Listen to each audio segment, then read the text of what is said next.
तो यहाँ पे अर्थ का एक हिस्ट्री दी गई है कि इवोल्यूशन का मतलब किस तरह अर्थ एग्जिस्टेंस में आया, फिर किस तरह अलग अलग चेंजेस होकर एक अब जो एट प्रेजेंट जो इसकी फिज़िकल जो भी प्रॉपर्टीज़ हैं, तो किस तरीके से यहाँ तक पहुँचा। तो क्या पहले ऐसा ही था शुरू से? तो ऐसा नहीं है, पहले ऐसा था। साइंटिस्ट साइंटिफिक रिसर्च के अकॉर्डिंग तो यहाँ पे एवोल्यूशन देखो, the age of earth is approximately one third of the age of the universe. ये एक क्लेम है कि अर्थ का एक्सिस्टेंस जो हुआ है, अगर उसकी एज की बात करें तो यूनिवर्स की एज का वन थर्ड। अब वन थर्ड से मतलब ये है कि जैसे एक एग्ज़ाम्पल के तौर पे यूनिवर्स की एज 3,000 करोड़ है, तो अर्थ की एज कितनी हो जाएगी? 1,000 करोड़, ऐसे वन थर्ड। तो ये इस तरीके से आप कैलकुलेशन कर सकते हो, ठीक है। तो ये एक कुछ हाइपोथेसिस के थ्रू, कुछ एजम्पशंस के थ्रू ये चीज़ है ना बताई गई है, बट ये कितना फैक्ट है इस पर, ये तो कोई ये नहीं कर सकता है, ठीक है। अलग अलग कंट्रीज़ के साइंटिस्ट या एजेंसीज होती हैं, साइंस एंड रिसर्च एजेंसीज, वो कुछ एक दूसरे को काउंटर भी करते हैं कुछ चीज़ों पर काउंटर करते हैं, ठीक है। जैसे इंडिया का इसरो साइंस रिसर्च एजेंसी है, ठीक है, और अमेरिका में नासा है, और या रशिया में आई थिंक रोसमोस था, अभी देखा हम लोगों ने, ठीक है। तो ये अलग अलग एजेंसीज होती है जो साइंटिफिक डिस्कवरीज हुई या रिसर्च हुई या इनोवेशंस हुए इस पर काम करती हैं एजेंसी। ये गवर्नमेंट के अंडर होता है, गवर्नमेंट को फंडिंग देती है। तो ये एक दूसरे के बहुत से थ्योरीज पर, बहुत से हाइपोथेसिस पर जो भी काम कर रहे हैं, किसी हाइपोथेसिस पर कोई रिजल्ट पे पहुंच रहे हैं, कोई कंक्लूजन पे पहुंच रहे हैं, तो उस पर काउंटर भी होता है, एक दूसरे को काउंटर भी करते हैं। अब लेकिन नासा इतना बड़ा ये है, एजेंसी है, कि नासा का जो भी रिसर्च होती है वो लोग उसको फिर एक्सेप्ट करते हैं, क्योंकि काफ़ी बड़ा रोल रहा है नासा का रिसर्च में और इनोवेशंस में, डिस्कवरीज में। अर्थ फॉर्म अराउंड टाइम दिया हुआ 4.54 बिलियन ईयर एगो। 4.54 बिलियन, ठीक है ना। बिलियन कितना होता है इंडियन नंबर सिस्टम में, बोलो? जैसे मिलियन होता है 10 लाख, वैसे बिलियन होता है 10 करोड़, ठीक है। 40 करोड़ साल पहले हो गया, 4.54 है ना। 40 करोड़ साल पहले कहाँ से आया था? किसके कॉलिजन, या इसे कह सकते हैं सोलर नेबुला से, ठीक है, नेबुला। अब इसके बारे में आप थोड़ा देखना, सोलर नेबुला, तो फिर अर्थ को मालूम पड़ेगा अर्थ कितना चीटी चीटी के बराबर नेबुला से, ठीक है ना। तो ये सारी चीज़ें हैं जो कि अभी भी इस पर डिस्कवरीज चलती रहती है, और हाइपोथेसिस भी चेंज होती हैं, और इसका कंक्लूज़न जो होता है वो भी चेंज होता रहता है टाइम टू टाइम, यहाँ पे कोई न्यू अपडेट पता चली। क्योंकि क्योंकि बहुत ही डीप और बहुत ही एडवांस लेवल की ये डिस्कवरीज हैं, ठीक है। अब देखो, यहाँ से अगर हम अर्थ के अलग अलग पार्ट की बात करें तो lithosphere, atmosphere, hydrosphere of the अर्थ। अब लिथोस्फीयर क्या होता है? The firm outer part of the earth comprising the crust comprising of the crust and upper mantle. जो ऊपरी पार्ट है अर्थ का, ज़मीनी का ऊपरी हिस्सा, उसे हम लोग लिथोस्फीयर कहते हैं, ठीक है। अभी इसमें हम इसका स्ट्रक्चर दिखाएंगे। फिर atmosphere, the layer of the gases encircling a planet that is seized in place by the gravity of that body is called atmosphere. तो अगर हम बात करें एटमॉस्फेयर की, जैसे कि ये, चलो ऐसे ले लें, ये आपका समझो अर्थ है, ठीक है, और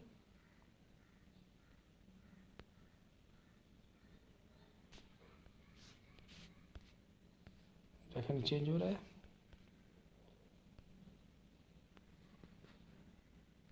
समझ गए ऑपरेट कैसे करना है। चलो ठीक है, ये आपका है एटमॉस्फेयर। एटमॉस्फेयर का मतलब ये होता है यहाँ पर गैसेस हैं जो कि अर्थ की अगर हम बात करें तो जो कि पॉसिबल बनाती हैं सर्वाइवल। जो प्लेनेट्स हैं, अब जो अर्थ का एटमॉस्फेयर है वो इस तरीके से कि हम लोग यहाँ पर ज़िंदा रह सकते हैं, लिविंग थिंग्स पॉसिबल बनाती हैं अर्थ का एटमॉस्फेयर। तो एटमॉस्फेयर में ऐसी गैसेस, ये कॉम्बिनेशन पे गैसेस होती हैं कि जहाँ पर ज़िंदगी है, लिविंग थिंग्स है एटमॉस्फेयर की वजह से ही। जैसे कि यहाँ पे ऑक्सीजन पाई जाती है, यहाँ पे नाइट्रोजन है, और भी डिफरेंट, कार्बन डाइऑक्साइड हुआ, और भी डिफरेंट डिफरेंट गैसेस हैं। बाकी जो गैस जमा हो रही है वो तो पता ही है कि पॉल्यूशन की वजह से मैन मेड होता है, अब वो भी एटमॉस्फेयर का ही हिस्सा बन गए।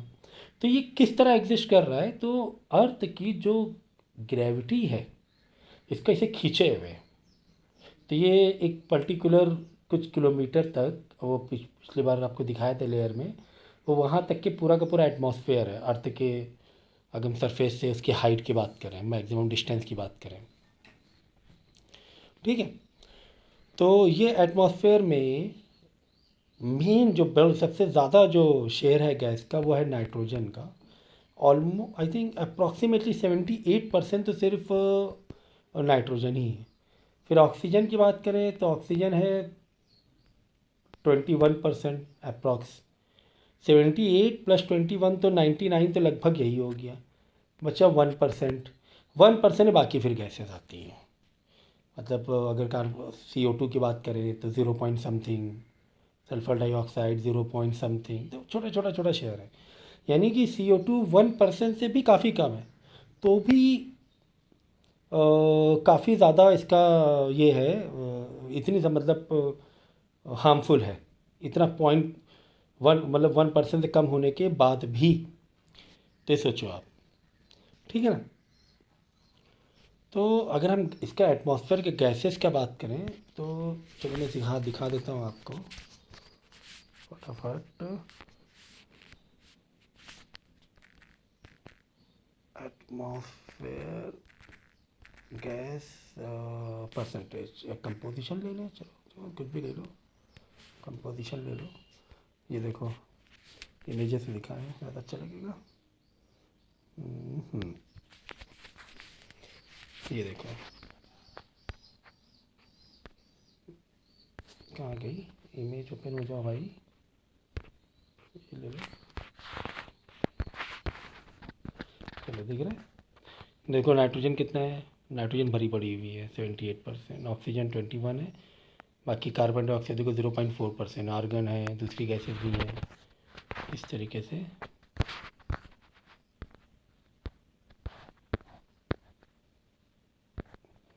ये इसका ये है कंपोजिशन। और ज़्यादा डेटा डिटेल में देखना है तो यहाँ पर है, देखो नाइट्रोजन 78.084 अप्रॉक्स 78, ऑक्सीजन 20.94 थी और अप्रॉक्स 21, आर्गन 0.934।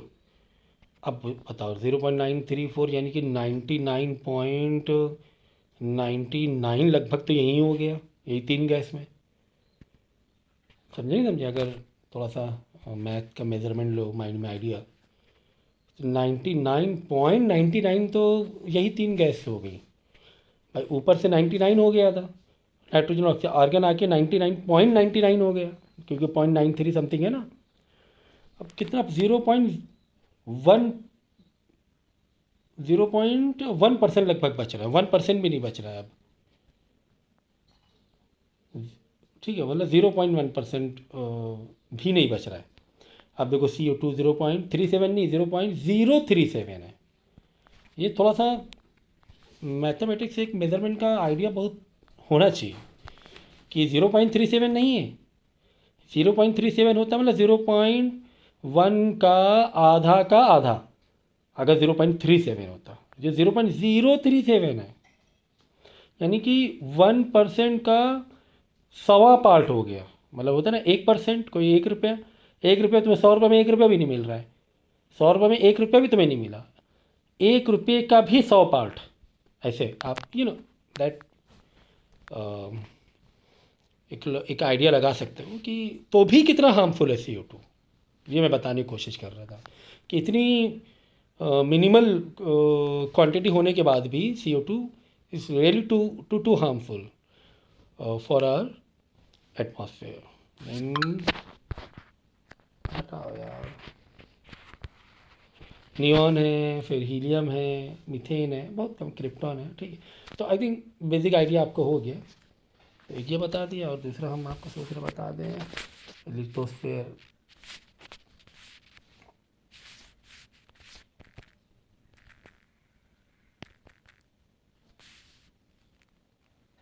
लिथोस्फेयर कंपोजिशन, ठीक है, चलो ये ले रहे।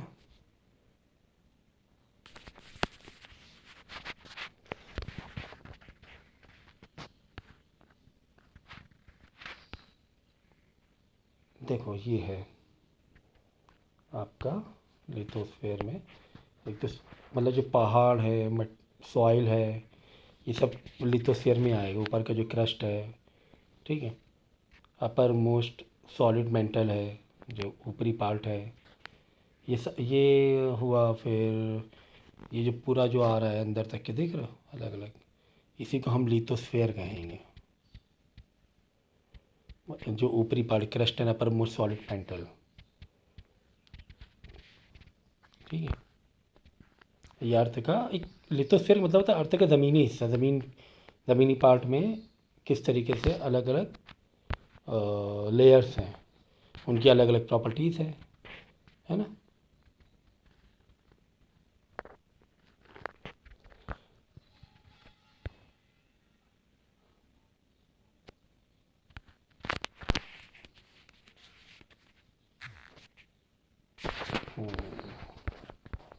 आई होप आपको समझ में आ रहा है। मैं तो कोशिश कर रहा हूँ चीज़ को डिटेल में समझाने की। Hydrosphere, it is collective mass of water found on under and above the surface of the earth. It is the collective mass of the water found on under, मतलब ज़मीन के अंदर भी, above the surface of the अर्थ, और अर्थ के surface के ऊपर भी, जो टोटल हमारा जो वाटर का फॉर्म है, चाहे वो ओशियन हो, चाहे वो रिवर हो, चाहे वो लेक के फॉर्म में हो, ये सब हाइड्रोस्फीयर कहेंगे अर्थ का। ठीक है ना। तो the first stage of the evolution, तो ठीक, अभी डिटेलिंग में किसी भी नहीं जा रहे हम लोग, डिटेल्स भी नहीं जा रहे, वीडियो में हम समझा रहे हैं आपको कि किसका क्या मतलब है। ठीक है ना। डिटेल्स में अभी सब आगे अलग अलग चैप्टर्स आएंगे। अभी ये आगे हम लोग लिथोस्फीयर ही पढ़ेंगे, ठीक है ना। फिर उसके बाद एटमॉस्फेयर हुआ, हाइड्रोस्फीयर हुआ, फिर ओशियनोग्राफी, ये सब बाद में पढ़ेंगे। अभी हम लोग लिथोस्फीयर इसके बाद टॉपिक पढ़ेंगे। तो थोड़ा सा मैं आपको बेस पद बना रहा हूँ, जिससे कि आपको समझ में आ जाए कि हम चैप्टर के कहाँ पर हैं। भाई हमारा 3 पार्ट हैं, लिथोस्फीयर, एटमॉस्फेयर एंड हाइड्रोस्फीयर। अगर इस तरह देखें, बड़े बड़े जो ब्रांचेस हैं मेन, फिर हाइड्रोस्फीयर में अलग और ब्रांचेस आती हैं, एटमॉस्फेयर में और अलग ब्रांचेस आती हैं, वो एक अलग पार्ट हो जाएगा। ठीक है। तो हम लोग फिलहाल इसके बाद लिथोस्फीयर स्टार्ट करेंगे। फिर the first stage of the evolution of the lithosphere, atmosphere and the hydrosphere is marked by the loss of the primordial atmosphere. तो इवोल्यूशन इसका कैसा हुआ, या पहला स्टेज जो था वो यही था कि एक बड़े, जब अर्थ का एग्जिस्टेंस हुआ, फिर उसमें उसके चारों तरफ गैसेस का फॉर्मेशन हुआ ड्यू टू इट्स ग्रेविटी।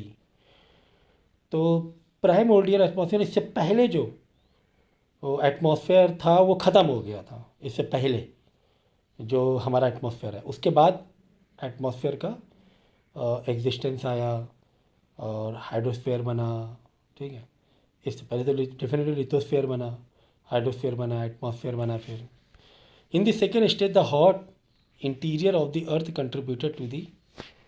देखो एक बात ध्यान रखना कि जब हायर स्टडीज़ में हो ना, बहुत सारी चीज़ें आप खुद से भी देख लिया करो, कि जैसे आपको इंटरेस्ट है या इसकी खुद की डिटेल है अभी देख लें थोड़ा सा, तो देख लिया करो यूट्यूब से। और ये तो करना ही करना है। इस स्टेज में आकर टीचिंग का मटेरियल या कंटेंट इतना ज़्यादा नहीं होता है अगर फ्रॉम द अदर साइड। ये हम आपको प्रैक्टिकल बात बता रहे हैं, ठीक है। इस कॉलेज से तो भूल ही जाओ क्या मिलने वाला है, ठीक है ना। अब रहा आपका पर्सनल जो भी टीचिंग आप ले रहे हो, तो पर्सनल टीचिंग और फिर सेल्फ लर्निंग, यही दो पर आप डिपेंड रहते हो, क्योंकि कॉलेज से तो आपको सपोर्ट मिलेगा नहीं। अब पर्सनल टीचिंग कितना आप लोगे, कितने घंटे पढ़ा देगा, 6 घंटे की पढ़ाई नहीं हो पाएगी ना। तो सेल्फ लर्निंग काफ़ी बन जाती है यहाँ पर, काफ़ी बड़ा परसेंटेज आपको सेल्फ में। तो बहुत सारी चीज़ें जहाँ आपको लग रहा है कि अरे चलो इसका थोड़ा डिटेल या उतनी पार्ट नहीं समझा मुझे, या मुझे और डिटेलिंग चाहिए, आपके फ़िलहाल इस टाइम नहीं है इस पर अभी पर्टिकुलर जो भी चल रहा है वो कंटेंट चल रहा है, लेकिन आपको क्यूरियोसिटी है, तो आप देखो ना, उसमें क्या दिक्कत है। आप थोड़ा नेट से निकालो, यूट्यूब से या गूगल से देख लिया करो उसी टाइम, तो इसमें कोई वो नहीं है।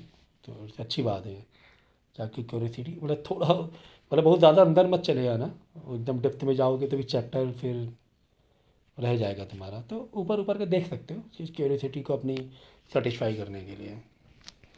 इन द सेकेंड स्टेज दी, क्योंकि आगे डिटेल है ना, इसलिए मैं कह रहा हूँ आगे डिटेल चैप्टर्स हैं, लेकिन पर्टिकुलर अगर कोई टॉपिक है, पर्टिकुलर कोई वर्ड है, तो आप वो देख लिया करो। In the second stage the hot interior of the earth contributed to the evolution of the atmosphere. The second stage में hot interior of the earth के अंदर का जो हॉट एनर्जी थी, या लावा है, गैसेस हैं, तो ये भी एक एटमॉस्फेयर को बनाने में इसने कंट्रीब्यूशन रहा है इसका, ठीक है ना। कैसे क्या, ये सब चीज़ें बाद में हैं।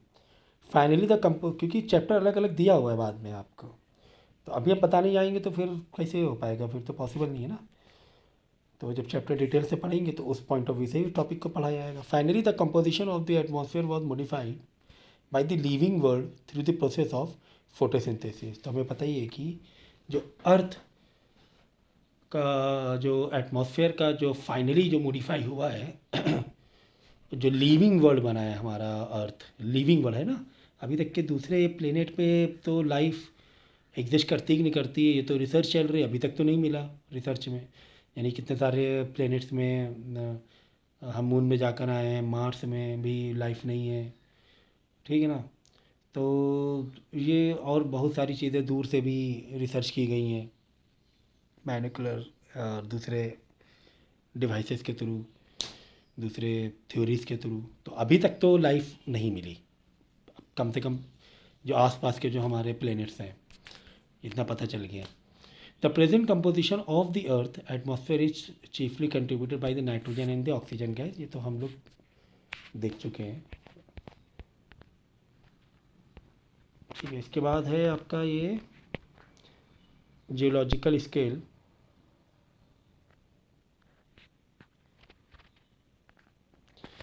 तो पता नहीं आपको पिक्चर दिख रही कि नहीं दिख रही है, मतलब रीडेबल है। रीडेबल ना हो तो इसका सेम है ना, निकाल लेना, ठीक है। और इससे गूगल से और मेरा एक्सप्लेनेशन फिर उसके साथ देख के सुनना। अगर ये रीडेबल नहीं हो रहा है आपको, मुझे नहीं पता क्योंकि स्क्रीन रिकॉर्डिंग चल रही है, स्टॉप करने के बाद ही मुझे पता चलेगा। ऑलरेडी 1-2 बार स्टॉप कर चुके हैं। तो देखो इसमें क्या दिया गया है कि किस तरीके से लिविंग जो लाइफ के एवोल्यूशन हुआ है, वो उसका एक टाइम पीरियड दिया हुआ है, ओके। तो ये डिसेंडिंग ऑर्डर में दिया हुआ है। अभी का जो मॉडर्न मैन है और जो पहले क्या था क्या था क्या था, वो ऐसे दिया हुआ है, ठीक है ना। इस तरीके से जो मेजर इवेंट हुए हैं या लाइफ का एवोल्यूशन हुआ है, तो यहाँ से तो चलो डिसेंडिंग है तो हम लोग असेंडिंग ऑर्डर में जाएंगे।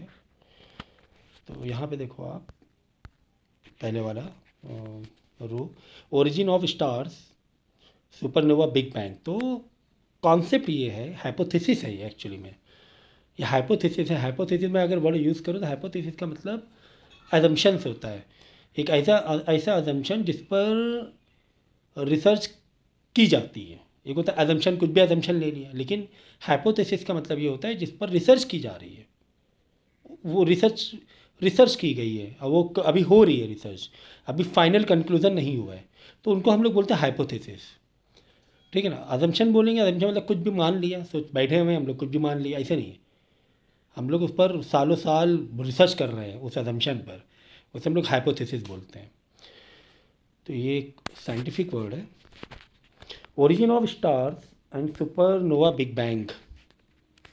तो ये माना गया, ये हाइपोथेसिस बनाई गई कि बिग बैंग मतलब एक बहुत बड़ा कॉलिजन हुआ और यूनिवर्स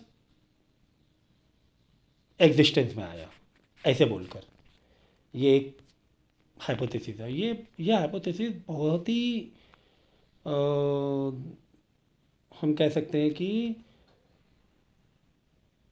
बहुत ही लॉन्ग है, अभी हम बहुत दूर हैं इस हाइपोथेसिस से, इस हाइपोथेसिस से। क्योंकि अगर हम बोलेंगे इसका साइंटिफिक कुछ प्रूफ दो, साइंटिस्ट से मांगे, रिसर्च सेंटर से मांगे, तो वो थ्योरीज और हाइपोथेसिस के थ्रू ही दिया जाएगा, आपको कोई प्रूविंग नहीं मिलेगी बिग बैंग की, कि बिग बैंग हुआ था।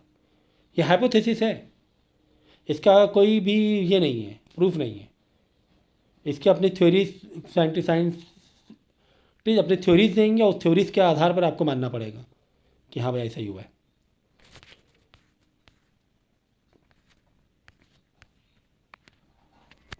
तो ओरिजिन ऑफ स्टार्स आए, supernova, big bang theory, big bang हुआ था, बहुत बड़ा कॉलिजन हुआ था। और ये कब हुआ है? 5000 मिलियन ईयर्स से 13,700 मिलियन। अगर हम पहला पॉइंट लें तो 13,700 मिलियन ईयर्स, ईयर्स में दिया ना, हाँ, से 5000। अगर यहाँ से 5000 पकड़ लो, अभी से 5000 मिलियन ईयर्स नहीं, मिलियन ईयर्स। अभी हमारा 2025 ईयर चल रहा है, ये तो ग्रेगोरियन कैलेंडर है, ठीक है ना, कैथोलिक कैलेंडर के हिसाब से, ईसा मसीह के हिसाब से अभी 2025 है, ठीक है ना, 2000। लेकिन इससे पहले दुनिया नहीं थी क्या?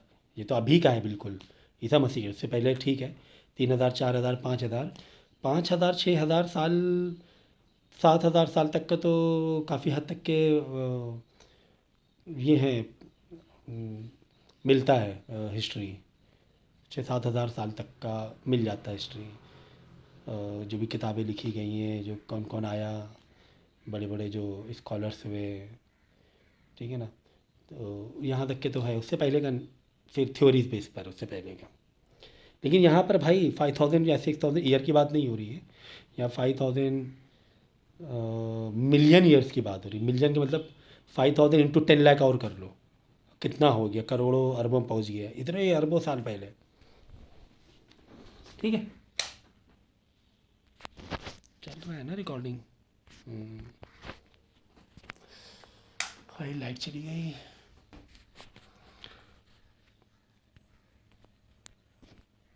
जी वाला कॉलम किसका है? एज। इसकी एज कितनी थी? 5000 मिलियन से 12,000 मिलियन। इसका ओरिजिन स्टार का 5000 मिलियन। बिग बैंग का तो सबसे पहले बिग बैंग का हुआ था 13,700, फिर सुपरनोवा 12,000, ओरिजिन ऑफ स्टार 5000। फिर इसके बाद आया, इसके बाद जो इवेंट हुआ, अभी लाइफ नहीं आई है, इसको हम बोलते हैं हेलियन, प्रोटोजोनिक, एर्केन, ठीक है। ये भी सब स्पेस और यूनिवर्स के इवेंट्स हैं, ठीक है। इस पर आपको इतना डिटेल में नहीं जाना है, ठीक है। उस पॉइंट ऑफ व्यू से आपको अभी फ़िलहाल तो पढ़ना नहीं है, क्योंकि वो एस्ट्रोनॉमिकल पढ़ाई तो अभी आपकी फ़िलहाल नहीं है ना, ये सब्जेक्ट। तो और ये टेबल उतना आने भी नहीं वाली है, बाकी थोड़ा सा बिग बैंग के बारे में आ जाए तो आ जाए। बाकी बाकी यहाँ तक तो जो भी 3-4 हैं वो नहीं है, सबसे ऊपर मॉडर्न मैन का आ जाएगा, ठीक है। फिर यहाँ पर क्या हुआ देखो, इस इवेंट में, ये इवेंट है, ये मेन है, ठीक है ना। Soft bodies, arthropod, blue green algae, unicellular bacteria, ocean continent form हुए। ये अर्थ स्टार्स की बात हो रही है। कॉन्टिनेंट फॉर्म हुए, ocean atmosphere are rich in carbon dioxide.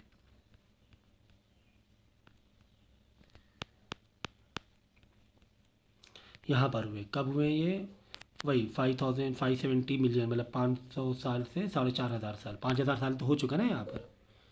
अब 5,000 साल के बाद की बात करेंगे तो किसके बीच में, यानी 4,800 मिलियन से 570 मिलियन के बीच में। 570 मिलियन में पहुँच गए हम लोग, ठीक है ना। ये सारी सॉफ्ट बॉडीज़ आई हैं, एटमॉस्फेयर आया, कॉन्टिनेंट बने, ठीक है, ओशियन बना, ऐसा बताया गया यहाँ पर। इसके बाद फिर 245 ईयर्स से रेप्टाइल, ये वाला देखो,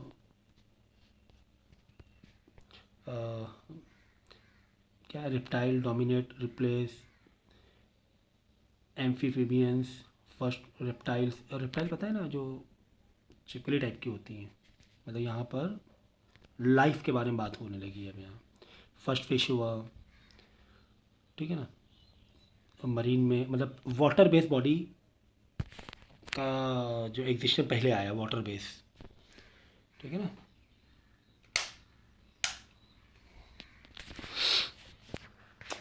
इसके बाद देखो 65 से 240 मिलियन पहले मैमल्स, जुरासिक पार्क, जो है ना, जुरासिक पार्क आपने मूवी देखी होगी, उस टाइप के जो डायनासोर्स हुए, ये जो डायनासोर, फ्रॉग, टर्टल्स।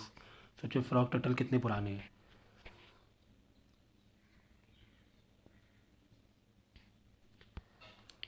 इसके बाद अगर हम बात करें 65 मिलियन ईयर्स के, अर्ली ह्यूमन एंसेस्टर एप का एग्जिस्टेंस है। एप मतलब थोड़ा बंदर टाइप के जो ह्यूमन एवोल्यूशन हुआ था। तो फ्लावरिंग प्लांट आए, ट्रीज आए, एंट्रोफाइड एप, रैबिट्स आए, रैबिट्स एंड हेयर, और दूसरे रैट और माइस चूहे हुए कितने पुराने हैं, ठीक है। इस तरीके से एवोल्यूशन हुआ। तो हाइपोथेसिस भी लॉजिकली, जो भी हाइपोथेसिस बनाई जाती है उसके लिए जो उस पर रिसर्च होती है लॉजिकली होती है। लॉजिकल तरीके से कुछ भी थोड़ा लिख दिया जाता है, डेफिनेटली लॉजिकल होती है। फिर उसके बाद देखोगे आप इसी बीच में जैसे टर्शरी पीरियड दिया हुआ है यहाँ पर, फिर क्वाटरनरी पीरियड, मतलब यहाँ से कह सकते हो आप 10,000 2 मिलियन ईयर्स पहले, ऐसे कह सकते हो आप। यहाँ पे अभी तक के 0 से 10,000 क्या ही हुआ ना, अभी से हम देखेंगे, और 10,000 मिलियन ईयर्स के पहले तक का देखेंगे। 10,000 मिलियन नहीं, 10,000 ईयर्स से 2 मिलियन तक में। तो 10,000 ईयर से 2 मिलियन तक में होमो सेपियंस थे, ठीक है ना, ये एप टाइप के ह्यूमन थे। और फिर 0 से 10,000 ईयर्स के बीच में मॉडर्न मैन। तो हमने 5-6-7 हज़ार तो बोला ही था ना आपको, तो 10,000 तो ये कह रहे हैं हमने आपको ना, 6-5-6 हज़ार साल पहले तक की तो पूरी हिस्ट्री मिलती ही है, तो वही 10,000 का इन्होंने बता दिया। 0 से 10,000 ईयर्स, मतलब अब हम मान रहे हैं कि हमारे जो मॉडर्न मैन है, जैसे जो हम लोग दिखते हैं, जो हमारी अभी फ़िलहाल की फिज़िकल प्रॉपर्टीज़ हैं, बायोलॉजिकल प्रॉपर्टीज़ हैं, वो लगभग 10,000 साल पहले तक से हैं, ठीक है। बाकी कैलेंडर 2025 है, कैलेंडर से मतलब नहीं है, कैलेंडर मतलब ये थोड़ी कि 2,000 साल हुए हैं, है ना। अभी दूसरे कैलेंडर देखो, दूसरे इसके रिलीजियस के, तो ये हो गया था ना। तो ये एक बहुत ज़बरदस्त एक एवोल्यूशन का ये है कि आइडिया आपको काफ़ी अच्छी नॉलेज दे रहा है आपको यहाँ पर, ये काफ़ी अच्छी नॉलेज दे रहा है, और इससे आपको एक और एक पता चल रहा है, एक वैल्यूबल नॉलेज है कि किस तरह अर्थ का एवोल्यूशन हुआ।